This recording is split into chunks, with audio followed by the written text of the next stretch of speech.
Bonsoir à toutes et à tous et bienvenue dans la troisième mi-temps du Middle. Ça y est, on connaît la première affiche des demi-finales de cette Coupe du Monde 2023.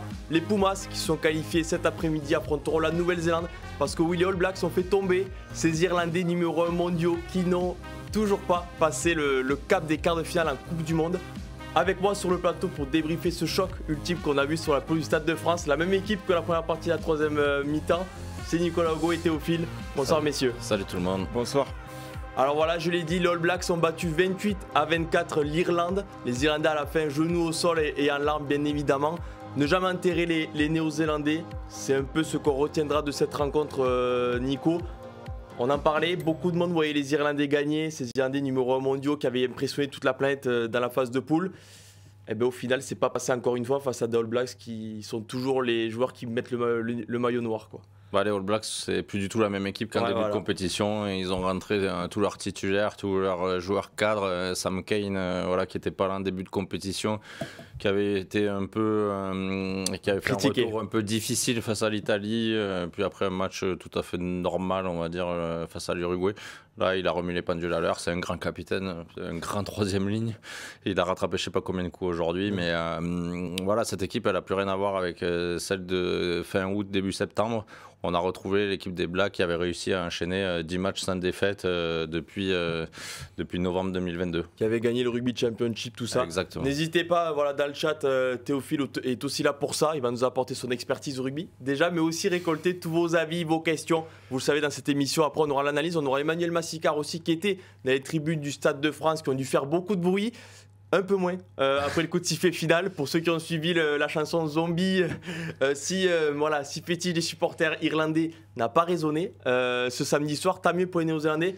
Mais c'est vrai que déjà, Théophile, on a envie de dire merci messieurs. Merci aux 30 hommes qui étaient titulaires dans ce match. Et à la fin, ce sont les All Blacks qui passent. Ah ouais, c'était incroyable, franchement c'était incroyable, même la stat 21 joueurs à plus de 10 plaquages, c'est dire le nombre de temps de jeu qu'il y a eu, le temps de jeu effectif, c'était un match de titan.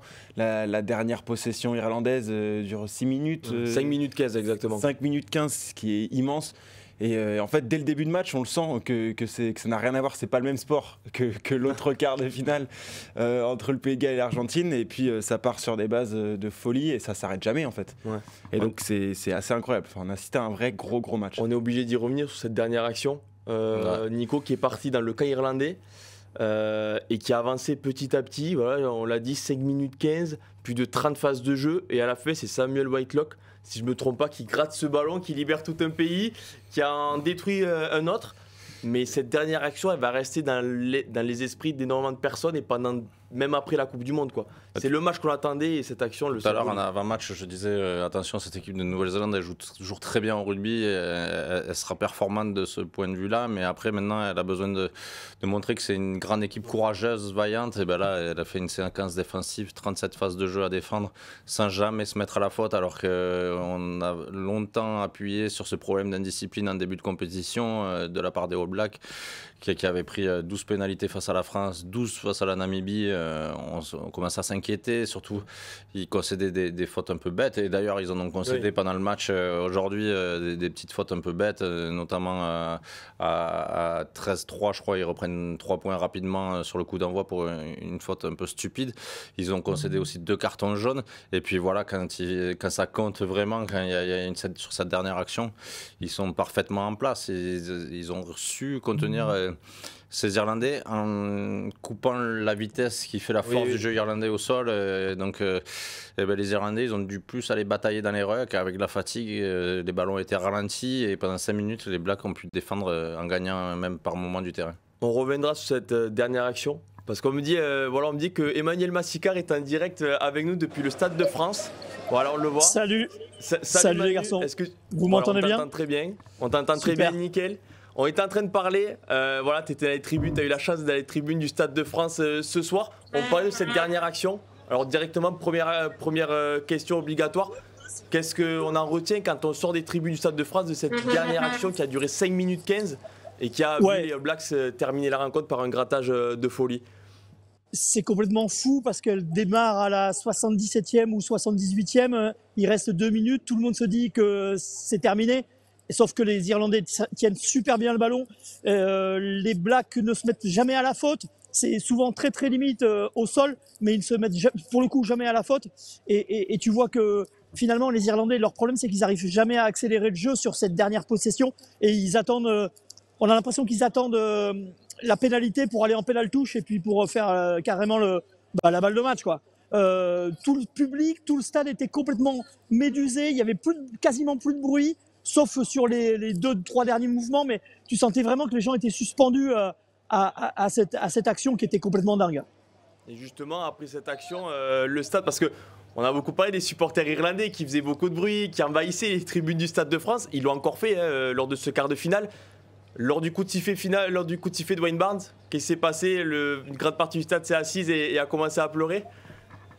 Ouais, pas pleurer, mais tu sentais que c'était les gens étaient rattrapés par la déception. Il y a des images fortes, celle de Sexton qui reste médusé, tous les vieux Irlandais, Bundeaki qui était au sol tous les Blacks sont venus le relever et Sexton qui a très rapidement retrouvé son fils. Donc tu avais beaucoup d'émotions chez les Irlandais et tu t'attendais à ce qu'il y ait encore plus de soutien, mais finalement ils étaient KO debout. De toute manière, on a assisté, c'était pas un match de rugby auquel on a assisté, c'était un combat de boxe et les joueurs se sont rendus coup pour coup et c'était à chaque fois à la limite du chaos. C'est véritablement ce sentiment qui prédomine au stade, l'idée que les deux équipes se sont rendues coup pour coup d'un bout à l'autre de la partie. Peut-être que les Irlandais, en jouant différemment, en prenant plus les points au pied en première mi-temps, finalement l'issue aurait pu être différente pour eux. Mais très sincèrement, moi j'ai vu un des plus grands matchs qu'il m'ait été donné de voir dans un stade. Théophile, tu avais une question pour Manu? Non, c'était dans le chat. J'ai un viewer qui disait qu'il avait l'impression que les Irlandais n'avaient pas été capables de faire autre chose que leur système de jeu habituel. Est-ce que c'est quelque chose qui les a finalement pénalisés de ne pas arriver à s'adapter et à changer de style de jeu? Difficile. De toute manière, l'Irlande déroule toujours son rugby de la même manière. Ce qui leur a manqué, c'est aussi leur point fort, cette maîtrise de Sexton et cette capacité aussi à réciter tous leurs plans de jeu en permanence. Mais à l'inverse, il leur a manqué de la vitesse. Et c'est sans doute les limites, encore une fois, de Sexton, qui est vieillissant. Je ne suis pas sûr que si tu ne mets pas Mo'unga, le 10 des Blacks, de l'autre côté, si les Irlandais filent point d'avance. Donc, oui, les Irlandais ont été fidèles à eux-mêmes. Oui, ils sont certainement allés au bout de leur schéma et sans doute pas assez changé de stratégie. Encore une fois, peut-être qu'ils auraient dû prendre les points au pied, peut-être qu'ils auraient dû plus jouer des Blacks devant. Mais après, quand tu es l'Irlande et que ça fait 3 ans que tu récites le même rugby, c'est pas sur un quart de finale que tu arrives à changer. En termes d'ambiance, avant le score final et la défaite des Irlandais, comment était le Stade de France? C'était un vrai quart de finale de Coupe du Monde, tu le ressentais vraiment? Ouais, en fait, c'était un petit peu comme avant-match. Hein. C'était un petit peu comme le France-Nouvelle-Zélande, le match d'ouverture. On sentait que tous les abords du Stade de France étaient verts, toutes les brasseries autour étaient vertes. Il y avait quand même pas mal de supporters All Black dans les tribunes, mais tu sentais qu'il y avait cette électricité dans l'air, ce match qui coûtait très très cher. Et finalement, les gens, ils venaient pas simplement pour faire la fête, ils venaient pour voir la victoire de leur équipe.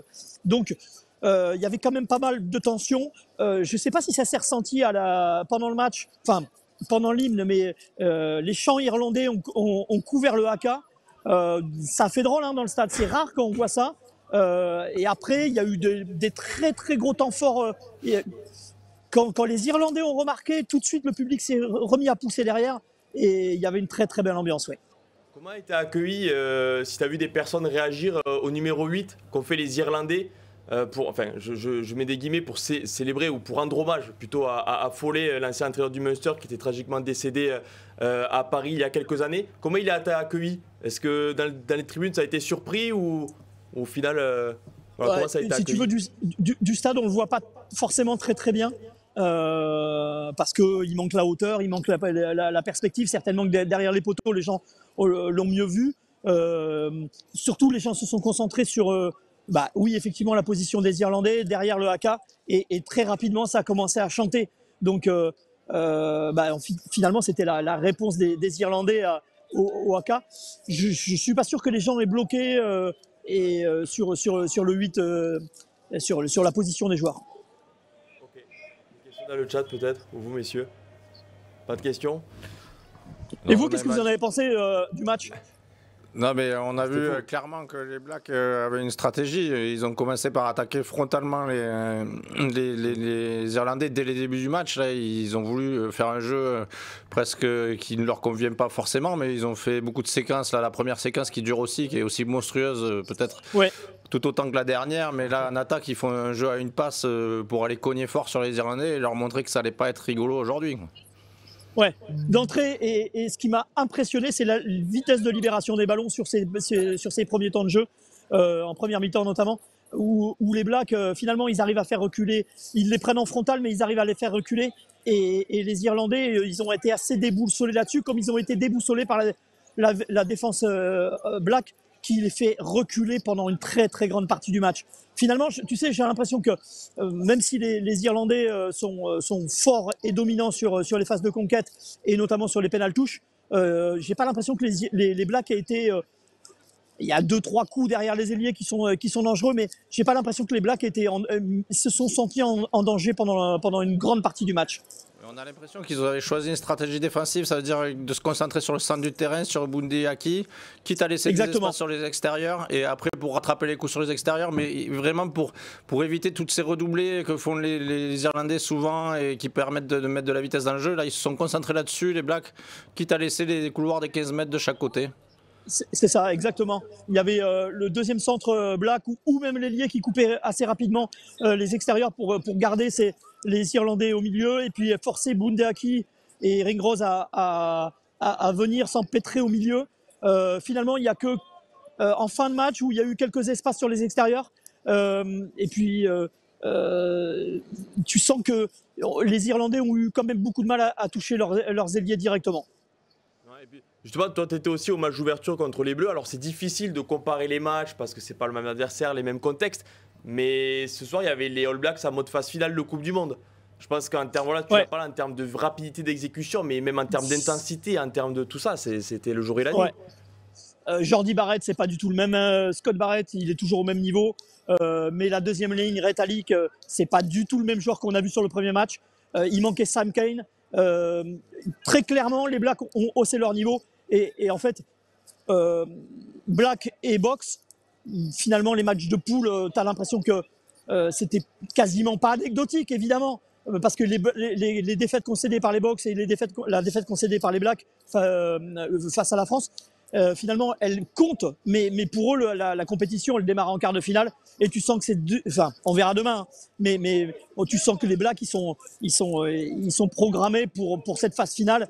Et c'est clairement pas du tout la même équipe qu'on a vue sur le premier match de la Coupe du Monde.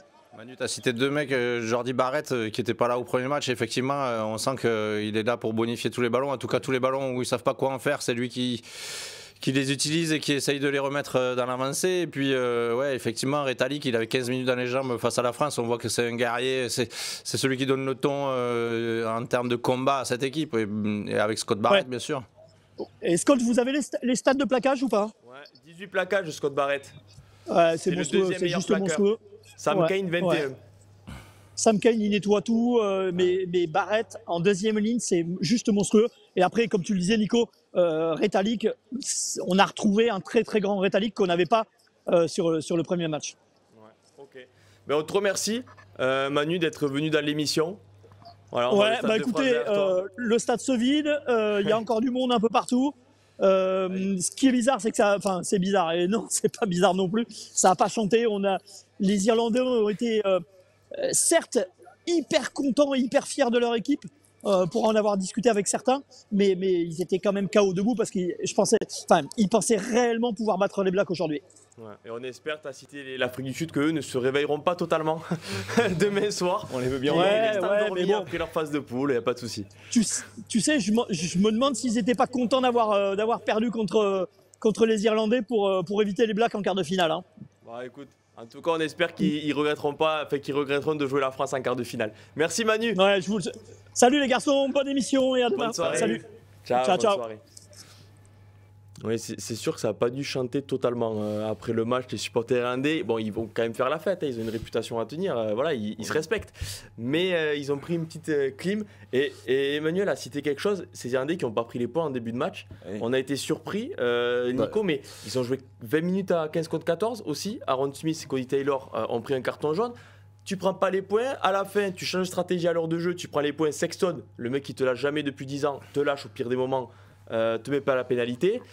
Effectivement, c'est compliqué. Cette équipe qu'on connaissait hyper si efficace, hyper pragmatique, jamais de mauvais gestes, jamais de bêtises. Ben ça commence le match, je crois, avec 3 touches à jouer dans les 22 mètres des All Blacks, 3 ballons perdus. Mais même s'il y en a quelques-uns qu'ils arrivent à récupérer dans un second temps, mais ça permet pas de lancer le jeu comme ils aiment le faire.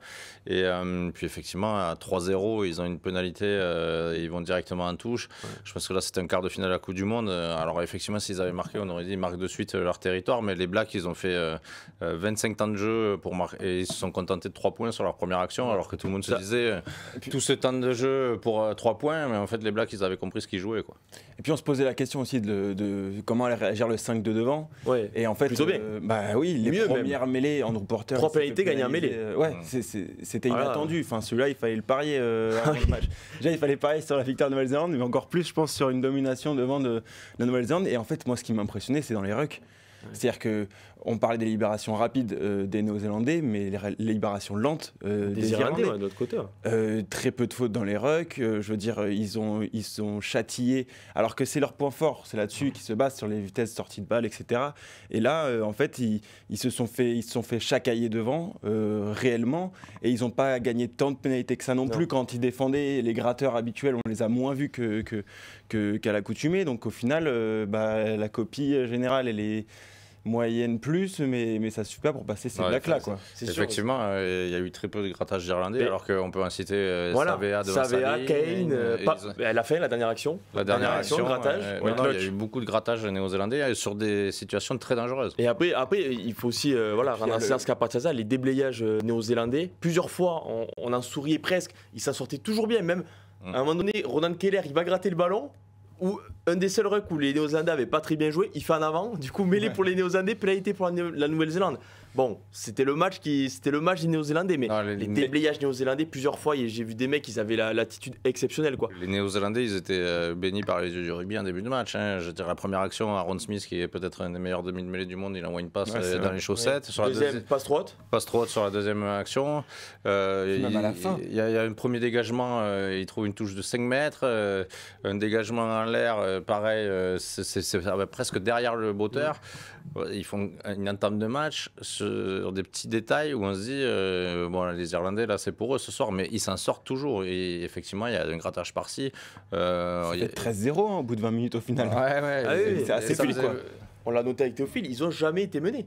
Ils n'ont jamais été menés dans ce match, quoi. Donc, et les Irlandais n'ont jamais mené. Et petite stat, les Blacks ont toujours mené dans leur quart de finale de Coupe du Monde à la pause et les Irlandais étaient toujours menés à la pause. Donc, et puis même quand tu passes la ligne pour repasser devant, t'as un Barrett qui vient mettre sa cuisse sous le ballon. Enfin, ça vaut des essais au final, en quart de finale. C'est vrai, mais on en parlait aussi avec Manu. On va parler à faire la case note. On va dire 21 joueurs à au moins 10 plaquages sur le match. Donc voilà, c'est facile à calculer. Il y a 30 titulaires. Il y en a 21 qui ont fini à au moins 10 plaquages. Notamment Sexton, dont on parlera, qui a fini à 11 plaquages et 100%. Lui, qu'on voit le papy irlandais qui... Bon... quand il a le monde dans les mains, il brûle le ballon. On est d'accord, il prend les bonnes décisions, mais il les prend vite et il dégage vite le ballon. Mais bon, Sam Cane, 21 plaquages, Scott Barrett, 18, 9 joueurs à au moins 15 plaquages.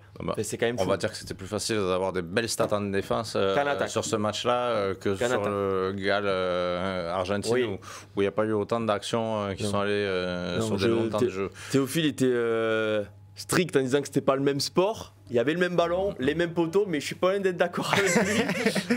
L'intensité, bon, messieurs les Argentins, il va falloir faire une bonne semaine d'entraînement. Espérer qu'ils soient un peu fatigués les Néo-Zélandais, parce que sinon on donne pas trop cher de votre pot la semaine prochaine, vendredi prochain sur la plus Stade de France. Mais bon, que 6 jours de récupération pour les deux équipes déjà. Alors là, il y avait plusieurs, par exemple les All Blacks avaient joué jeudi, il me semble, contre l'Uruguay, ou mercredi, jeudi. Donc là, tu vois, tu joues le samedi, tu avais 9 jours. Là, c'est 6 jours. Bon, c'est des professionnels, on s'inquiète pas trop pour eux physiquement. Mais bon, Ardisavia, il a dit quand même qu'ils étaient vachement fatigués. On les comprend. Déjà, je pense qu'il était encore sur les 5 dernières minutes parce que. Bah oui, en fait, il cherche un Irlandais. Il était dans un mix, il cherche un Irlandais à plaquer. Il s'est dit, ils sont où? Parce que là, ça fait 5 minutes que je baisse la tête et que je me relève pas. Mais bon, voilà. Non, mais on va passer à la case notes, enfin à la partie notes. Avec Théophile, on va commencer par les notes des Néo-Zélandais qui sont déjà sur Rugbyarama, pour ceux qui veulent aller les lire et les lire et les détailler s'ils veulent. On va le faire ici. Je te laisse dire du numéro 1 au numéro 15 et après on s'arrêtera sur quelques-uns des noms que vous voyez à l'écran notamment. Du 1 au 15 quoi. Bon, De Groot, on va dormir il y a tout juste la moyenne, 5. Selon les journalistes de Rugbyarama, Cody Taylor 6, Tyrell Lomax 7, qui est le meilleur de la première ligne. En deuxième ligne, Scott Barrett 8 et Brody Retallick 7. Donc, la deuxième ligne néo-zélandaise a fait une bonne partie. Frizzell qui prend 6, mais il souffre un peu de la comparaison avec ses deux autres compères, Sam Cane 8 et Ardisavea 9. La charnière, Aaron Smith 7, Mounga 7,5, donc c'est un match plus que correct. Fainga Anuku 6,5, Jordi Barrett 7,5, Rieko Ioane 6, Will Jordan 7 et Boden Barrett 8. Moi, ce que j'en retiens quand même, c'est que les patrons, ils ont répondu présent. Les patrons ont répondu présent. 9 pour Ardisavea, la meilleure note. Du coup, il y a eu débat avec Sam Cane. Ouais. Voilà, parce que c'est vrai que Sam Cane... on va s'arrêter sur lui en premier, mais là, on le voit moins porter le ballon. Mais alors, qu'est-ce qu'il a fait première mi-temps, je ne sais pas combien de retours il fait, où on pense que ça y est, les Irlandais ont trouvé la faille et c'est Sam Cane qui revient dans ses sous pour mettre un plaquage, mais même pas un petit plaquage, un plaquage d'assassin pour couper l'action. Donc Sam Cane a fait vraiment un match exceptionnel. Moi, je les aurais mis à la même note avec Ardisavea. Effectivement, Savea, on le voit plus dans le secteur offensif que Cane, mais les deux ont été monstrueux ce soir. Mais c'était difficile, franchement, Lomax, effectivement, le pied droit, on comprend mieux pourquoi toute la Nouvelle-Zélande espère qu'il joue à chaque match. Pour son duel avec Andrew Porter, on en parlait, 3 pénalités remportées. Alors oui, c'est Porter qui pousse en travers, mais bon, l'autre en face, il aide pour qu'il pousse en travers. Oui, même sur une mêlée où ils sont à 7 contre 8, les Blacks, et Ardisavea se laisse dans le couloir, il ne va pas aider le côté droit de la mêlée. On se dit aïe aïe aïe, ça va partir. Lomax, il a fait le boulot tout seul. Pénalité pour les All Blacks sur cette mêlée-là. Et Boden Barrett aussi. Parce que si on veut parler des cadors, pour moi, Boden Barrett... c'est lui qui déclenche pour le premier essai. Ouais. C'est déjà son coup de pied par-dessus qui est juste génial. Et puis même... ça est toujours bien sorti derrière. Pied, il s'est rarement trompé. Il a fait la chandelle quand il fallait. Il a tenté le coup de pied par-dessus quand il fallait. Et puis Boden Barrett, on en parlait avant la Coupe du Monde, comme finalement, il y a Mackenzie derrière qui pousse. Mackenzie, il est resté bien installé sur le banc ce soir. Ça leur a donné raison aux Néo-Zélandais de faire confiance à Barrett. Petite faute de goût chez Barrett, là, à un moment, il tente un dégagement, un peu un chandelle sur les 40 et ça se termine par un essai. Irlandais, le carton jaune, c'est sur cette action-là. Pour revenir à Sam Cane, on a surtout eu l'impression qu'il a pris dans le viseur Bundee Aki. Qui était un des meilleurs joueurs de la Coupe du Monde depuis le début, qui a mis son essai, oui, mais le reste du match, on l'a pas tellement vu avancer en tout cas, parce que c'est vrai qu'en début de match, c'était, on sait ce que vont faire les Irlandais, donc là il y a eu beaucoup de travail d'analyse vidéo. Il y a aussi Joe Schmidt, faut le rappeler, Joe Schmidt qui a été sélectionné de l'Irlande pendant des années. Cette fois, il est assistant de Ian Foster, donc ça aide pour savoir les combinaisons irlandaises. Et c'est vrai que Sam Cane était souvent face à un Bundee Aki au sein du terrain, il ne l'a pas laissé respirer, quoi. Et c'est là aussi où les 21 plaquages, il y a aussi se prendre Bundee Aki plusieurs fois dans le museau, faut assumer, quoi. Oui, c'était quand même pas la mission facile. Hein, non, quand tu vois, le mercredi, quand on te dit Sam, on va te faire une analyse vidéo. Tu vas être sur Bundee Aki. Il est pour toi. Coach, je me sens pas à 100%. Et surtout, on va tout faire pour qu'il vienne vers toi. Donc, c'était à peu près ça, la stratégie de la défense sur le Black. Effectivement, après, Sam Cane, c'est aussi une force de la nature. Hein. Je veux dire, là, il y avait du kilo, mais... Tu le disais au début, c'est la réponse du patron aussi, parce qu'il a été critiqué pendant des mois, à raison ou à tort, mais parfois à raison aussi. Hein. C'est pas le capitaine de la meilleure équipe de la Nouvelle-Zélande de l'histoire, ça c'est clair. Non, mais c'est surtout, il fait son retour contre l'Italie, après avoir raté les 2 premiers matchs. Il joue les 20 dernières minutes dans un match où la Nouvelle-Zélande ultra domine. Donc il n'a pas grand-chose à faire. Les 20 dernières minutes, mais essai sur essai, c'était renvoi, essai. Et dans ce temps-là, on ne l'avait pas trop vu. Mais en fait, Sam Cane, il aime les matchs quand ça tape fort, quand c'est dur et qu'il faut aller mettre des plaquages d'assassin. Parce qu'il a souvent été comparé à Richie Mako qui était dans les tribunes. Alors, on ne peut pas comparer grand monde à Richie Mako. Aussi, ça lui colle un peu à la peau, malheureusement, hein, pour Sam Cane. Je pense que même il doit se dire, physiquement, il y a oui, un voilà. truc. Non, mais il y a son style de jeu, c'est vrai, mais il doit se dire, arrêtez de me comparer à Richie Mako. Moi, je suis un joueur de rugby, je suis un très bon joueur de rugby, il l'a prouvé. Mais oui, Sam Cane, Théophile, c'est un capitaine qui peut mener les All Blacks en demi-finale de la Coupe du Monde. Déjà, il l'a fait, et possiblement plus loin. Bah, déjà, il a on a montré. vu, comme le disait Manu tout à l'heure, quand il n'est pas sur le terrain en match d'ouverture, son équipe elle perd. Alors il n'aurait pas forcément sauvé toute l'équipe tout seul, hein. Mais c'est vrai que puis quand tu as un capitaine comme ça qui s'envoie autant, qui va au charbon sur Bundyaki pendant 80 minutes, qui gratte des ballons, voilà, qui gratte des ballons en plus, qui est un peu fourmelin, derrière tu es obligé de suivre. Tu peux pas laisser un capitaine exemplaire comme ça partir tout seul au front et toi te tourner les pouces 2 mètres derrière. Donc il emmène tout le monde avec lui et forcément ça crée une dynamique en fait. C'est le rôle d'un capitaine. Il y a des capitaines qui parlent beaucoup, il y a des leaders sur le terrain par le jeu et lui je pense que c'est vraiment un leader par le jeu pour le coup. Ouais, et il l'a montré. Et à ses côtés, avec le numéro 8, il y avait Hardy Savea. Pour la stat quand même, alors insolite ou pas, avant le match il avait fait 13 plaquages en 3 sorties, il en a fait 14 ce soir. Voilà. Ah bah ouais. Donc il a plus plaqué ce soir qu'un match France-Namibie, il me semble, et l'Italie, bien sûr. Le match s'y prêtait un peu plus. Il s'y prêtait un peu plus. Mais sans doute qu'il avait quand même un petit peu plus envie de se faire mal aux épaules ce soir. Voilà, mais Hardy Savea, c'est bien sûr un des meilleurs numéro 8 du monde. Je pense qu'il y a Grégoire Aldrit, Hardy Savea, et il y a les autres. Même Kailan Doris ce soir, à qui voilà, il y avait un duel, a été un peu éteint hein, par son vis-à-vis, c'est normal.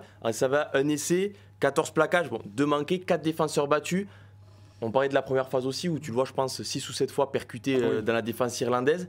Mais voilà, il a fait le boulot. Ouais, il y a 2 ou 3 grattages aussi à mettre à son crédit. Non, Hardy Savea a fait un très grand match. Mais bon, c'est sur la dynamique, lui, de plusieurs mois. On est plus surpris, quoi. C'est comme Aldrit, c'est difficile en fait, de les mettre à chaque fois au milieu du match. Parce que si on regarde les matchs de l'équipe de France, on pourrait mettre Aldrit à chaque fois. Et pour les Blacks, on peut mettre Savea à chaque fois, tellement il est régulier. Il ne fait pas une erreur sur 80 minutes ce soir. Et il est à 2 doigts, lui, de gratter aussi, d'interrompre le match plus tôt. Il fait peur des fois, il met trop les mains des fois. Il a pris une pénalité bête aussi en première mi-temps où il est frustrant parce que il va aller gratter tous les ballons. Donc, sur la fin aussi, sur la fin il fait. Il y a quelques fois où, mais bon, oui, c'est vrai que c'est un véritable poison dans les rugs, quoi. Oui, ben c'est le jeu irlandais dans les rugs. Il a coupé un peu cette dynamique irlandaise. Ben, les Irlandais ont dû aller beaucoup plus nombreux que d'habitude dans les rugs pour tenter de garder les ballons. Et ça les a pénalisés parce qu'effectivement, on connaît le jeu irlandais fait de plusieurs vagues avec plusieurs options qui sont autour de Jonathan Sexton. Et si on regarde bien ce soir, Sexton, des fois, il n'avait plus qu'un seul partenaire à qui donner le ballon. Et d'ailleurs, il le faisait un peu en marchant parce que de toute façon, il n'y avait qu'un seul mec à ses côtés. Pourquoi ? Parce qu'ils étaient plus concentrés dans les rugs pour aller enlever Savea. Alors attends, parce que je rectifie parce que j'ai aimé ça, le Tristan Fire quand même qui travaille actuellement, 17 plaquages. Les statistiques Vol Rugby ont été mises à jour après la dernière séquence des Irlandais. 17 plaquages pour Hardy Savea, je suis obligé de rectifier. Il était à 14, 5 minutes après le coup de sifflet final. Ça a été mis à jour par le rugby. Il est à 17 plaquages a priori, le numéro 8 des Hurricanes. Vas-y Théo. Ouais, dans le chat, il y a quelqu'un qui demande, Zach MK8, qui dit: est-ce que je suis le seul à mettre Jordy Barrett en homme du match? Parce qu'on peut en parler aussi. Eh ben oui, c'était le troisième. Il est très fort. Hein. Très fort Zach MK8. cette personne. Non mais juste pour son sauvetage. Le sauvetage, c'est un des sauvetages de la Coupe du Monde.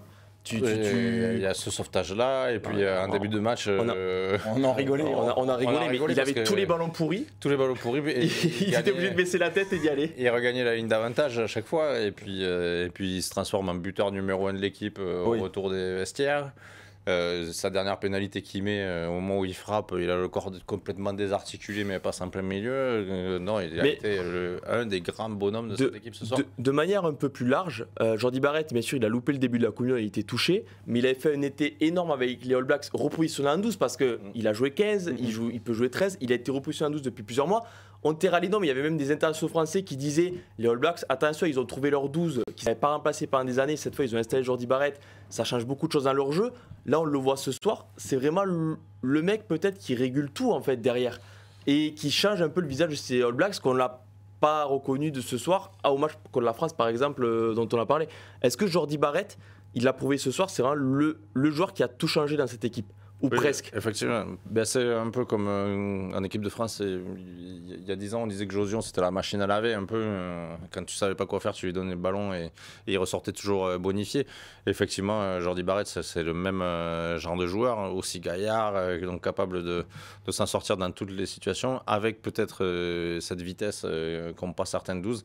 Et la puissance surtout. Et puissance, La vitesse. puissance aussi, ouais, c'est un truc de fou. Pour se dire, avant la Coupe du Monde, les Blacks, ils redoutaient une chose, c'est ils avaient analysé les jeux des 3 meilleures nations devant eux. Et il y avait un point commun, c'était des Allende, Aki et Danti.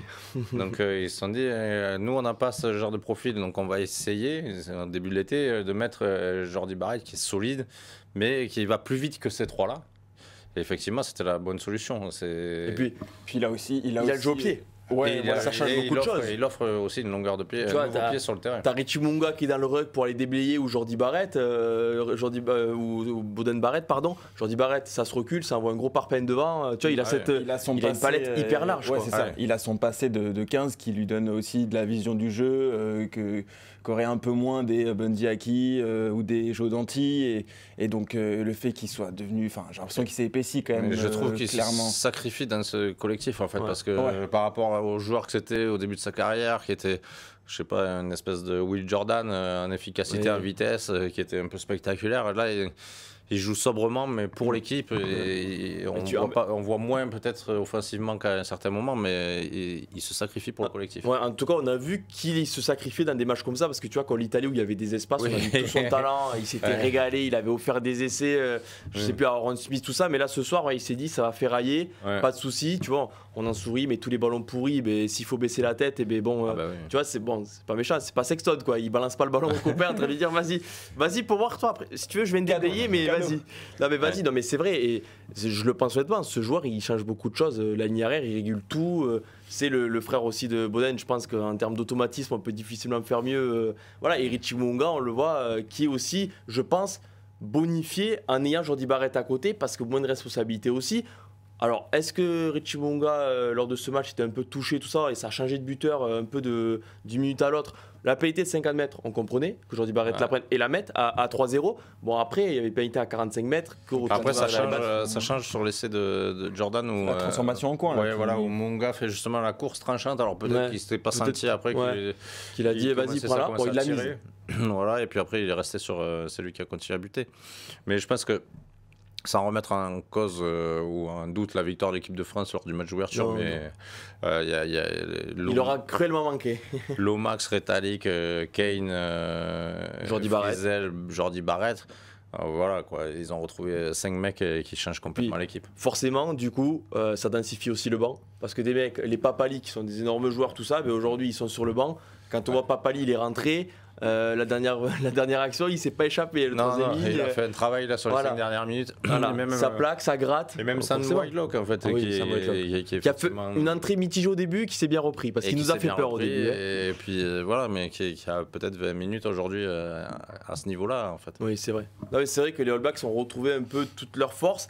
Et alors, on va pas trop s'avancer, mais on a l'impression qu'ils ont fait le plus dur avant de voir la finale. Parce que c'est vrai qu'à ce moment-là. Tu t'avances pas trop. On a un peu la culture de l'instant à ces moments-là, mais ce Nouvelle-Zélande-Argentine, si on peut s'y projeter un peu, s'il n'y a pas de blessés dans la semaine, s'il n'y a pas Jordi Barrett et Boden Barrett qui attrape la gastro en se faisant la bise. On a peu d'espoir pour les Argentins, on va être honnête. Honnêtement, au bout de 10 minutes, on m'envoyait déjà des messages pour me dire c'est pas le même sport. Oui, c'est vrai. Et puis même en fait avant ce match, dans l'émission, la troisième mi-temps avant le match, on disait que voilà, sans doute que le vainqueur de ce deuxième quart de finale passerait ensuite en finale.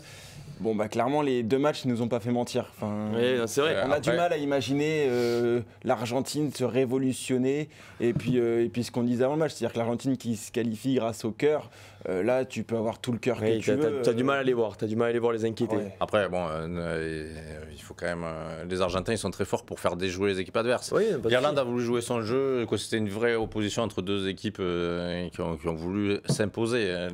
L'Argentine n'avait pas joué le match, elle n'a pas démarré le match pour s'imposer sur le rugby. Elle va trouver un autre stratagème si elle veut gagner. Quoi. Faut les empêcher de jouer. Oui, messieurs, voilà. Freinez tous les rucks, faites ce que vous voulez. Exactement, mais... je veux dire, ça va pas du tout être le même match. C'est, à un moment aussi, on voyait des matchs dans les tours destination, on disait par rapport au match de l'équipe de France, c'est pas le même sport et tout. Et puis l'équipe de France, À l'arrivée. Oui, déjà, d'un match à l'autre, ça change. Ça change Et puis, tout dépend de l'opposition. C'est vrai que pour aller dans ton sens aussi, il y a le côté se mettre au niveau en fait, de son adversaire. Ça va être le vrai défi pour les Blacks, je pense, en demi-finale. C'est d'arriver à maintenir ce niveau de jeu-là, ce niveau d'intensité contre une équipe qui proposera peut-être un petit peu moins que l'Irlande. Et ça va être le défi parce qu'on a vu pendant le tournoi à destination, par exemple, la France pouvait aller coller 60 points aux Anglais et galérer en Italie. Voilà. Donc ça va être le gros défi, je pense, pour les Blacks. Mais on espère pour les Argentins qu'ils réussiront pas vraiment le défi. C'est parce que juste on veut qu'il y ait un peu de suspense, quoi. Parce que oui, on ne peut pas les enterrer trop vite. Parce que sinon, voilà, sur LGM Prono, bon, ne mettez regardez le match, pas l'Argentine. Voilà, il y en a qui ont dû perdre des points ce soir. Voilà. Il y en a ce soir qui ont dû perdre. Tu me tailles une perche, j'ai mis Argentine, Nouvelle-Zélande, mais après c'est pas une compétition. On va peut-être passer aux notes de l'Irlande avant que je que je mette toutes mes statistiques personnelles et que je crée un peu de jalousie dans le chat, mais je sais pas si elles sont encore tombées les notes de l'Irlande. Si elles sont pas tombées, c'est pas grave. C'est en cours. Apparemment, il me dit Baptiste sur Rugbyrama ou autre. Pas de souci, bien sûr pour ceux qui. C'est tombé. Elles y sont pour moi. Pas de souci. Donc Andrew Porter, on en parlait, 4,5. Shinan 5,5. Furlong 5,5. Donc la première ligne est un petit peu terne. Tagburn 6,5, Anderson 6,5. La troisième ligne, en fait un peu pareil, qui a souffert de la comparaison par rapport à la troisième ligne néo-zélandaise. O'Mahony 5,5, ça lui ressemble pas trop. Van der Fleer 6, même s'il a énormément plaqué, il est sorti un peu tôt, mais il a énormément plaqué. Doris 6, la charnière Gibson Park 6,5, Sexton 5. On va y revenir, ne vous inquiétez pas. James Lowe 4,5, pareil, qui n'a pas avancé non, il n'a pas eu beaucoup de ballons, monsieur. D'habitude. Bundy Aki 7, je pense que son essai le sauve pas mal. Gary Andrews 5, Hansen 6 et Keenan derrière 6 également. Oui, donc forcément des notes quand même un peu élevées, quand même assez élevées pour une équipe qui a perdu, mais bon, voilà, comme l'a dit aussi Manu, il y avait des Irlandais qui étaient fiers de leur équipe et ils ont raison, ça peut arriver de perdre. Ils ont perdu 4 points avec une balle de match à la fin. On a envie de dire, ils ont un peu perdu le match qu'ils ont gagné contre l'Afrique du Sud. C'est la pièce peut tomber d'un côté ou de l'autre. Contre l'Afrique du Sud, ils ont gagné. À choisir, il fallait peut-être gagner. Vaut mieux gagner un quart des finales qu'un match de poule, mais c'est vrai que c'est un match, c'est quasiment du 50-50. Si Jordi Barrett, il a une demi-seconde de retard, Keller il marque et c'est terminé. Mais bon, il n'a pas marqué. On va s'arrêter sur Jonathan Sexton, messieurs, 5 sur 10. Je l'ai dit, 11 plaquages quand même pour le demi d'ouverture. C'était son dernier match avec l'Irlande ce samedi soir. Peut-être qu'en chaussant les crampons avant le match, il ne s'attendait pas à faire ses adieux sur la pelouse de France, mais c'est comme ça, c'est la loi du sport. Il y a pas mal de sélectionneurs qui vont faire moins de cauchemars que d'habitude avant de jouer contre l'Irlande. Je pense que ça va soulager un peu de monde, sa retraite internationale. Il n'a pas fait le match peut-être qu'on attendait de lui, Nico. Il y a notamment cette pénalité à l'heure de jeu qui est importante, qui aurait peut-être pas bouleversé énormément les plans, mais quand même, tu remettais tes joueurs à moins de 7 points et ça pouvait compter psychologiquement. Il y a eu des petits détails qu'il n'a pas eu. Voilà, il n'a pas eu cette assurance qu'il a toujours normalement. Oui, effectivement, et surtout dans les matchs un peu serrés comme ça, il a toujours cette petite action personnelle où quand il récite le plan de jeu et puis tout d'un coup il sort du schéma et il va faire une action positive, gagnante, qui va renverser la pression. Et là, il était à court d'idées. On a eu l'impression qu'effectivement, il se contentait de distribuer le jeu sans trop même croire à ce qu'il faisait par moment. Et puis, quand il a tenté des petits coups personnels, c'était un petit par-dessus. Directement dans les 22. Directement dans les 22, sans grand danger. Il n'a pas eu cet éclair où il trouve, malgré ses jambes, j'allais dire de papy, il trouvait toujours un trou ces derniers mois pour se dire, on disait, il est vraiment éternel, parce que même avec ses jambes-là, il arrive à faire une différence. Et là, ce soir, non, il était... simple passeur, quoi. Il était garde de triage, quoi. Ça donne l'impression, ça montre qu'il est un peu dépendant en vrai de son paquet d'avant. C'est-à-dire que Sexton, quand il joue dans un fauteuil, honnêtement, il est incroyable. Il se trompe quasiment jamais. Il a toujours ces deux lignes, donc soit il la passe à hauteur, soit il la passe dans le dos, et il fait quasiment systématiquement le bon choix, mais c'est vrai que quand le paquet d'avant est moins dominant, il manque cet éclair de génie. Il y a beaucoup de gens dans le chat qui parlaient également justement de cet éclair de génie et ce petit coup de folie. C'est pas ce qui le caractérise le mieux et il nous a pas surpris en fait. Puis surtout c'est l'éclair de génie qu'a eu Richie Mo'unga en face. Le demi d'ouverture en un coup de rein. On parlait de Van der Fleer. Ben voilà, Van der Flier en retard, terminé, 2 contre 1, Will Jordan derrière la ligne. Oui, après, c'est pas trop son style, mais c'est vrai qu'à son âge, Jonathan Sexton, tout ça, il a peut-être plus les jambes. C'est les Il le limites. faisait quand même ces derniers mois. Tu trouves Au début du tournoi, on avait vu, je crois même que c'est contre la France. Ah oui, contre la France, il avait fait un bon match, oui. Oui, il nous avait traversé 2 ou 3 fois quand même. On n'est Oui. pas mauvais en défense quand même, Non. l'équipe de France. Quoi. Il ne l'a pas fait contre l'Uruguay. Donc, C'est toi, parce que nous aussi, on l'a pas fait contre l'Uruguay. Oui, non. Oui. Ça, c'est pas les Uruguayens. c'était un mauvais exemple. Ouais, voilà. très Attention aux grand Uruguayens qui sont quand même assez accrocheurs. Voilà. Non, mais il l'avait fait contre la Roumanie, par exemple, au début Oui. de compétition. Même le Tonga, il avait marqué. Ouais, non, mais voilà, ce soir, on sentait qu'il était un peu perdu parce qu'effectivement, quand il prenait le ballon, c'était soit arrêté, soit il En n'avait fait, plus de soutien. C'est malheureux à dire, mais il servait pas les attaques irlandaises, quoi. Il faisait perdre du temps. Il Face à pouvait une jouer- défense. À ce rythme-là, il pouvait jouer pendant 100, Oui, 120 mais il allait minutes. pas marquer Parce beaucoup qu'il- d'essais, quoi. Ah Parce non, que ah non. le truc, c'est qu'à chaque action, ou même sa percée, toujours, parce que quelquefois, il y a eu les Irlandais ont quand même réussi à casser la défense néo-zélandaise, mais dans le repli, les Néo-Zélandais déjà arrivaient à pas se mettre hors jeu.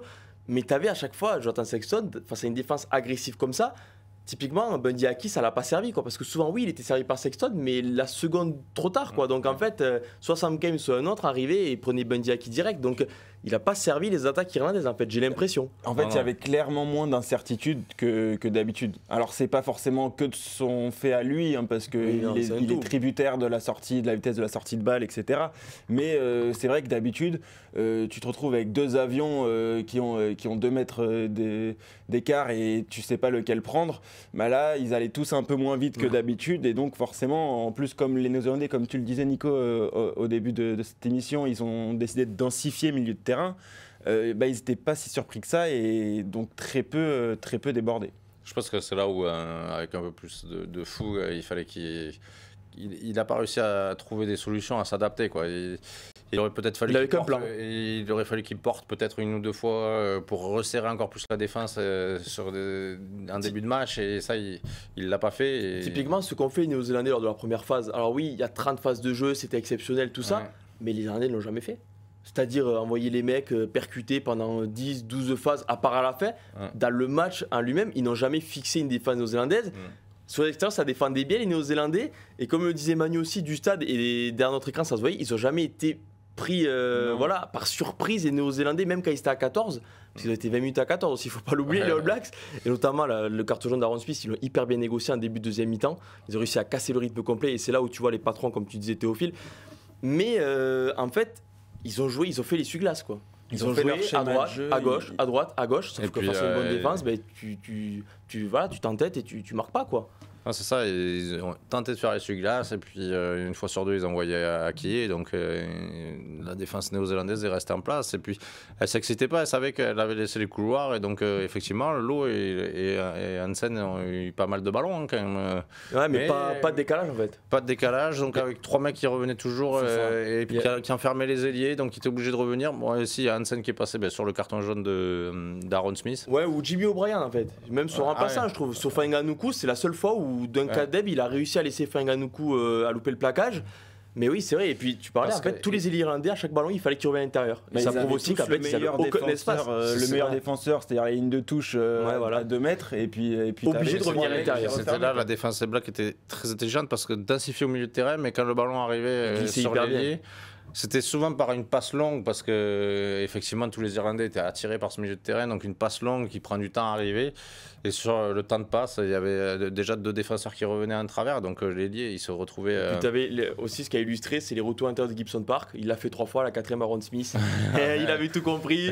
Il a dit ah oui, vas-y, fais-la. Ben Et voilà, voilà. merci, au revoir. Et heureusement qu'il trébuche pour les Irlandais, parce que je pense que le Exactement. match peut être plié bien d'avant. Mais c'est vrai que d'une manière générale, ça prouve aussi qu'en fait, à l'analyse vidéo et sur le terrain, les Néo-Zélandais ont étouffé complètement les Irlandais. Les ont eu, voilà, on détruit la stratégie irlandaise qui marchait contre tout le monde et même contre les Springboks. Elle n'a pas fonctionné face aux All Blacks. Toutes les petites combinaisons, en fait, les All Blacks les connaissaient et les ont tués, quoi. C'était la bonne idée. Franchement, Ouais, la la bonne ni idée. moins, c'était la bonne idée. Ah, il fallait, quoi. Quand les Irlandais, faut pas les laisser Ah oui, dérouler. il fallait avoir la bonne idée, mais quand elle marche, honnêtement, il n'y avait pas grand-chose à faire. Enfin, Non, mais c'est vrai que par exemple, Sexton, ils ont beaucoup joué sur les 50 mètres, dans les 40-40. au bout d'un moment, il fallait peut-être essayer de trouver des touches par derrière. Oui, occupé en fait. Ouais, occupé. Même si les Irlandais ont occupé, parce que j'ai la stat, je crois qu'ils sont à 59% d'occupation quand même. C'est beaucoup. Hein. Ils ont occupé la main. Il fallait faire reculer ces Blacks. Et le jeu au pied des Irlandais, même de l'eau, qui d'habitude envoie des grands jeux au pied qui font reculer. La France est bien placée pour le savoir. On a pris, même Keenan. Hein. Oui, Keenan aussi. Keenan, au tournoi, il avait tué Thomas Ramos dans les 50-22, tout ça, il avait baladé tout le monde. Boden Barrett et Monga, ils n'ont jamais été surpris. Quoi. Il n'y a jamais eu une situation, peut-être une fois en seconde mi-temps, où Barrett il sauve le coup à la dernière seconde, mais c'est arrivé une fois dans le match. Et le plus marquant, c'est quand Monga était obligé d'être demi-mêlée parce que Aaron Smith a été sorti pour carton jaune, donc il n'y avait que Boden Barrett derrière. Ils n'ont jamais réussi à déborder Boden Barrett, qui tout seul. Il savait tout ce qu'allaient faire les Irlandais et il avait qu'à dégager. Ils ont manqué d'alternance dans leurs pieds et d'efficacité dans leur jeu au pied. On va rentrer dans la dernière partie de cette émission avec le forum aux questions dans le chat. Je vous le dis d'avance, bon j'en ai une et on va commencer avec une question sur le plateau pour laisser le temps aux personnes qui le veulent de poser leurs questions. Théophile, on essaiera d'y répondre le plus possible, évidemment, comme d'habitude. Le rugby irlandais, cette défaite, quelles conséquences elle peut avoir? Voilà, on parle de la retraite de Sexton, on connaît tous l'âge de Bundee Aki, de Peter O'Mahony, même Furlong, ça commence à être âgé, tout ça. Quelles conséquences est-ce que le rugby irlandais peut pas repartir à zéro? Mais là, il va falloir vraiment se relever, quoi, parce qu'en 10, on sait qu'il n'y a pas un vivier énorme, on n'est pas en France, il n'y a pas Jalibert et Tamac, c'est pas toutes les semaines dans les journaux irlandais à se demander qui va remplacer Sexton. Quelles conséquences, en vrai, de manière un peu large, est-ce qu'on peut être inquiet pour le rugby irlandais? Pour le coup, ils sont habitués parce que tous les 4 ans, c'est la meilleure génération irlandaise qui part qui sort de la Coupe du Monde en quart de finale. Bon, effectivement, celle-là, numéro 1 mondial, qui était arrivée. Grande favorite, qui bat l'Afrique du Sud, qui confirme. Quand on les voit rentrer sur le terrain, on voit beaucoup de cheveux gris, quoi. Mais au-delà de l'expérience, à ce cap des quarts de finale que tu échoues, c'est plus dur. Souvent, c'est plus dur d'échouer à 4 points que quand tu prends une raclée, tu rentres chez toi, en 2019, il n'y a pas match, bon voilà. Là, tu sais que tu n'es pas loin, mais tu n'y arrives toujours pas, quoi. Donc mentalement, tu as cette défaite, tu te dis on n'y arrivera jamais, tu perds ton meilleur joueur, ton patron, presque ton président de la Fédé, quoi, qui va arrêter de mettre les crampons. Non mais on en sourit, mais c'est vrai qu'on a le droit d'être inquiet pour cette équipe irlandaise, même s'il y a bien sûr le Leinster et le Munster qui vont sortir des jeunes. Je pense qu'effectivement, ce sera toujours une très bonne nation européenne. Il leur manque toujours cet exploit, ce moment en Coupe du Monde pour franchir le pas. Mais en fait, si on regarde bien, nous, on est comme eux. Il n'y a que l'Angleterre qui a un titre de champion du monde. C'est comme eux, là, tu vois, tu dis si tu perds demain équipe de France, on a dit, bon, sur les 33, il y a 25 joueurs qui peuvent être en Australie dans 4 ans, quoi. Oui, tu vois, là, c'est différent pour l'Irlandais. Tu te dis en Australie. J'espère qu'on sera sur le plateau dans 4 ans, Nico, et on comptera les mecs qui ont perdu le quart de finale ce soir et qui sont en Australie. Mais si l'Irlande est arrivée là, à ce niveau-là, on peut parler du système de jeu et tout ça, mais c'est aussi qu'ils ont une politique de remplacement et de succession, comme on dit. Ils ont anticipé leur plan de succession, et quand ils n'ont pas les plans de succession, ils savent qu'ils sont un peu justes. Ils vont chercher ailleurs les joueurs dont ils ont besoin. Gibson Park. Oui, il y avait O'Gara, O'Driscoll, qu'on pensait irremplaçable, et puis avec le temps. Je suis d'accord, je dis pas que l'Irlande va faire la cuillère de bois lors du prochain tournoi, mais là ils ont vraiment, justement, la Fédé irlandaise, quand ils ont été vraiment au fond du trou il y a 10 ans, ils ont justement travaillé pour que le plan de succession ne s'arrête jamais. Alors effectivement, Sexton, ça va être plus dur à remplacer qu'un autre. Mais des troisième lignes, ils nous en sortent un peu, voilà, depuis quand même 5-6 ans. Et ça se succède. Kylian Doris, c'est le dernier à arriver. Il y a Coombs, O'Donoghue, tout ça, au Munster qu'on voit jouer en Champions Cup, ça fait pas rire. Ils ont clairement les épaules pour être internationaux. Effectivement, il y a quand même beaucoup de postes. Et le numéro 10, je suis persuadé que dans ce schéma-là, aujourd'hui, je ne sais pas dire que Sexton il est remplaçable facilement. Mais si on met un numéro 10 qui sait un peu jouer au rugby dans ce système-là, quand ça avance comme ça avance d'habitude, c'est pas très difficile non plus quand on est joueur professionnel. Je ne parle pas pour toi. Oui, il y a aussi que les moins de 20 irlandais ont fait, ça fait 2 fois qu'ils font le Grand Chelem aussi à moins de 20. Donc il y a surtout le 10. Ils étaient en finale contre la France. Contre la France. Il y a le 10 Prendergast que tout le monde attend un peu comme le succès. Je pense pas que ça puisse leur faire beaucoup de mal en fait de justement se détacher de ce système Sexton, on va dire, qui les contraint de jouer d'une certaine manière, parce que Sexton il joue d'une certaine manière et pas d'une autre. Après il est excellent dans cette manière-là de jouer, mais avoir un nouveau vivier, un nouvel ouvreur qui peut peut-être davantage varier, qui peut proposer autre chose, je pense que ça peut aussi recréer une nouvelle dynamique avec les joueurs qui resteront et avec ceux qui devront partir nécessairement. Ben Diaky a été impressionnant, mais peu de chance qu'il soit là dans 4 ans non plus, quoi. Je suis moins inquiet pour l'Irlande que pour le Pays de Galles cet après-midi, quoi. Ah oui, Le Pays de Galles qui a fait un mauvais tournoi, qui a rêvé. Bigard aussi arrête. Bigard, ça arrête. C'est le mauvais temps pour les grands demi d'ouverture aujourd'hui. Oui, y a pas sur la Saint-International, tu perds Bigard et Sexton quand même. Faletao, qui n'était pas là, qui était blessé, mais qui ne va pas prolonger non plus. Georges North, Liam Williams, il y en a des mecs. Voilà, donc, en 2011, ils étaient.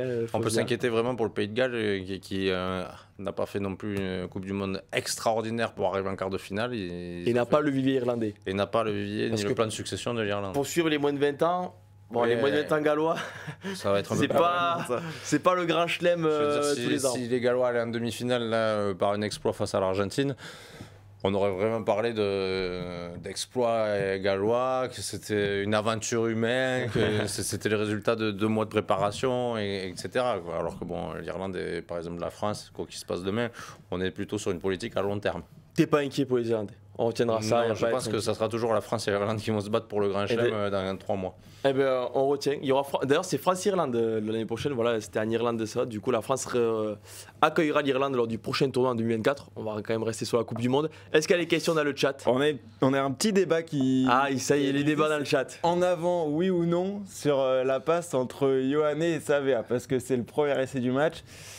Là-dessus, rien que dans la rédac, on a tranché, nous, entre nous. Personnellement, il y a 2 personnes sur le plateau qui sont vêtues de noir, qui ont tranché.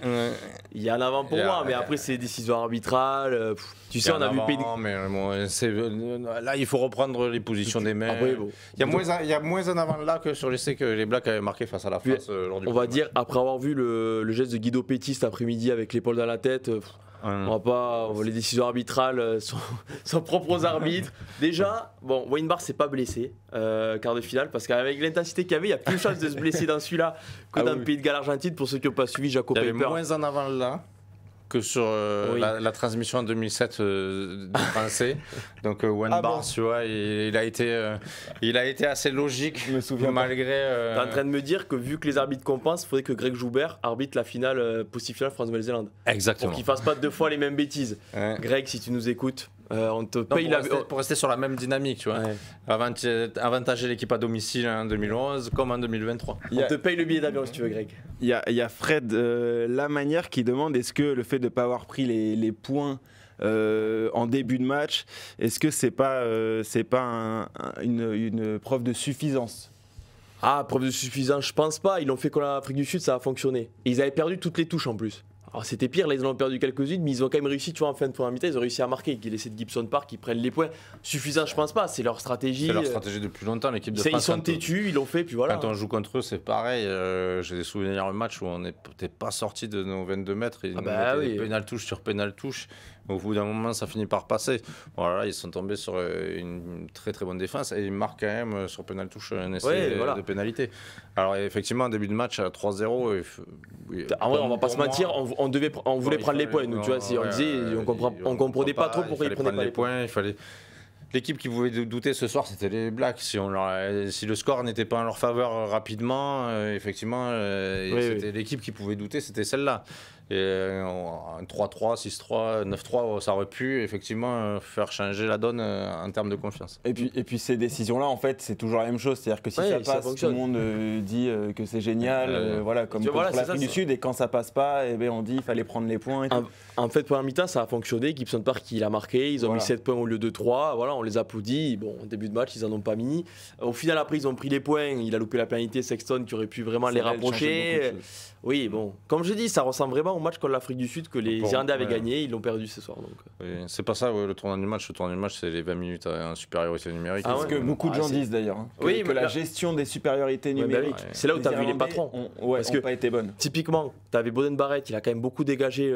Il trouvait pas trop les touches quand même dans le match, c'était une volonté. Carton jaune à Aaron Smith, c'était en tribune. Ok, je trouve la touche de 35 mètres au lieu de trouver un coup de pied de 60, mais en tribune et on calme le jeu, on fait tourner la montre. et après on repart sur une phase arrêtée où c'est plus difficile de défendre à 14. Parce qu'en plus, sur touche, c'était un demi-mêlée, donc tu étais à 8 contre 8. Et on a même vu avec Cody Taylor, les All Blacks récolter une pénalité à 7 contre 8 en mêlée. Donc vraiment, là, les Irlandais, la gestion les gestions de supériorité numérique, Andy Farrell, il va regarder le match, il va avoir l'estomac qui se serre. Ouais. Comme m'a envoyé un collègue du stade, et en plus ils ont été en double supériorité numérique puisque le stade était avec les Irlandais. Donc... Ils étaient à 16 contre 14, mais le 6e homme fait du bruit mais il pousse pas.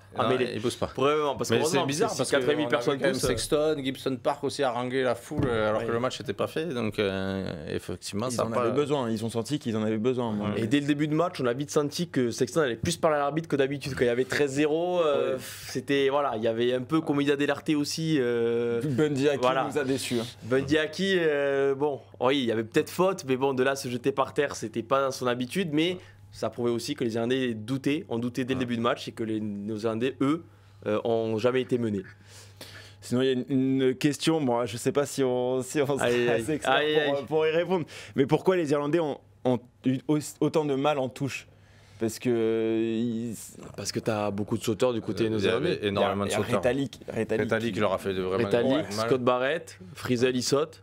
Mais pourtant, c'est pas des petits en Afrique dans l'équipe sud-africaine. Et ça a bien mieux fonctionné que contre les Néo-Zélandais. Ils ont perdu James Ryan, les Irlandais. Alors, il était sur le banc contre l'Écosse. Bon, le match contre l'Écosse, il était pris en 20 minutes, donc il n'y a pas eu besoin d'être fort en touche. Mais quand tu perds un mec, la France, le capitaine de touche, c'est Cameron Woki. Alors, tu as beaucoup de sauteurs, mais attention, quand tu perds ton capitaine de touche en cours de compétition, je pense que c'est difficile de le remplacer. Et voilà, et donc c'est pas pareil. Et quand tu as Brodie Retallick, comme l'a dit Nico, qui est de retour à son meilleur niveau, on a vite compris que les All Blacks sont analysés au moins d'un millimètre les Irlandais. Je pense que comme ils les connaissaient toutes. Il y avait un travail effectivement de fou, de contre-défensif incroyable sur les trois premières. Tout le match. Les Irlandais, le talonneur, ils savaient plus trop quoi faire. Au bout d'un moment, c'était incroyable. Et Brodie Retallick, le premier saut, il y a même un contre en touche. Frizzell, il prend les deux mains. Et au final, c'est le ballon que récupèrent les Irlandais parce qu'ensuite il fait la passe à Monga, se fait contrer. Et c'est ce qui amène l'essai, ça amène un essai irlandais, il me semble. Mais tu vois, voler un ballon à deux mains et pouvoir faire la passe à son demi-mêlée, c'est très rare. Je pense qu'il y a l'absence de James Ryan, mais il y a surtout l'alignement néo-zélandais qui s'est mis réellement au niveau et qui a dit ok, allez-y, on va vous contrer. Certainement, c'était aussi un quart de finale de Coupe du Monde. Le début de match, il est à la faveur des Néo-Zélandais qui se retrouvent en train de mener 13-0. Je pense qu'il y a un petit peu de pression qu'ils n'avaient pas eu lors de cette Coupe du Monde encore à ce niveau-là. Et voilà, c'est là où, sous pression, qu'on commet un peu des erreurs. Une petite question que je trouve très intéressante. Est-ce que les Blacks sont désormais favoris au même titre que nous pour la victoire finale? Ils le sont un peu plus aujourd'hui puisqu'ils ont un pas de plus déjà. Voilà, eux sont sûrs d'être en demi. Les Français vont s'endormir ce samedi soir, ils sont pas sûrs d'être en demi. Après, que ce soit France-Afrique du Sud qui passe, ça va être très serré, mais c'est difficile de mettre les Néo-Zélandais favoris, même après ce match, contre l'Afrique du Sud ou la France. Je sais pas si t'es... En fait, ils ont quand même battu les favoris. Mais après... l'Irlande... Ça dépend comment on voyait la compétition du début. Il y en avait qui voulaient faire un trio d'un côté, France, Irlande, Afrique du Sud, et les Blacks un peu derrière. Moi, j'avais toujours dit ici qu'ils étaient 4. Il y avait 4 équipes d'un côté, 4 équipes de l'autre. Si on devait en sortir une des 4... non, mais oui, surtout après la phase de poule. Après la phase de poule, même ça compte quand même. Au final, Jalibert a rassuré, mais la blessure d'Ntamak, ça nous rétrograde un peu forcément dans les favoris. Ça a été la réaction immédiate. On a été rassuré depuis par le niveau de jeu de Jalibert. Mais si on devait sortir un favori, numéro 1 mondial, qui t'avais l'Irlande. Tout le monde, c'était l'Irlande. Après, j'en fais pas. Oui, ils ont frappé très fort. Après, j'en fais pas les grands favoris parce que quelle que soit l'équipe qui passe Afrique du Sud France, ça resterait un match comme ça, je pense, où un côté comme de l'autre, la pièce peut tomber. Et... Je pense que même c'est le jeu des phases finales. Là, c'est des équipes qui se tiennent tellement proches. On le voit ce soir, c'est quand même sur une dernière action où Jordi Barrett, on a renversé la table. Donc, Jordi Barrett, il se met pas dessous, il a essayé, Sexton met la pénalité, tout ça, c'est des petits détails. Mais mais après, de là, aller faire les grands favoris, en simple avis, non, pas encore. On va dire de toute façon, les 4 qui jouaient à Paris ce week-end, c'est pareil. Les 4 favoris et on va dire, à égalité. Et lundi matin, on dira que les deux qui sont passés, là, c'est la Nouvelle-Zélande, France ou Afrique du Sud, on espère sur la France. on va dire, bon, les demi. Et puis, Alors, c'est peut-être se tromper de faire ça, je dis pas le contraire. Non, mais attention. Exemple, si l'Angleterre déroule demain face aux Fidjiens et leur met les 45 points, on dira tous attention, l'Angleterre elle est de retour et ça peut très bien le faire sur 2 matchs. Hein. C'est-à-dire, à partir des quarts de finale, l'exemple vivant, c'est l'équipe de France. À partir des quarts de finale, tout peut arriver en 2011. Et puis regarde 2019, les All Blacks, ils en mettent 50 à l'Irlande, qui n'étaient pas non plus les peintres, bah, ils n'ont pas existé contre l'Angleterre. Voilà, et c'était terminé. Voilà, donc non, c'est pas. Et après, on a vu le match de l'Angleterre face à la Nouvelle-Zélande, on s'est dit, ils seront champions du monde, c'est obligé, puisqu'ils ont sorti un match stratosphérique face à une équipe qui avait été stratosphérique une semaine avant. Et au final, ça s'est pas passé comme ça. D'autres questions on a fait le tour. On a fait le tour. Pas de soucis, on a fait le tour du match. Merci messieurs. Merci. Cette émission, voilà, victoire des Néo-Zélandais, je le rappelle, 28-24 sur le Stade de France. Merci Baptiste en régie, merci Julien et Tristan. Tristan pour ses petites stats mises à jour, lui dans la rédaction. Merci pour eux qui travaillent fort sur le web. Vous pouvez aller retrouver déjà toutes les notes détaillées, on en a parlé, sur Rugby-Rama Midi Olympique, toutes les réactions, toutes les analyses, tout ça. Merci messieurs, on se retrouve du coup. Voilà, ça a failli partir. Il veut me faire taire, Baptiste. Il est pressé. Merci messieurs. Allez les Bleus, surtout demain. On espère avoir le sourire dans 24 heures. Allez les Bleus, on se retrouve sur Rugby-Rama. Ciao, ciao.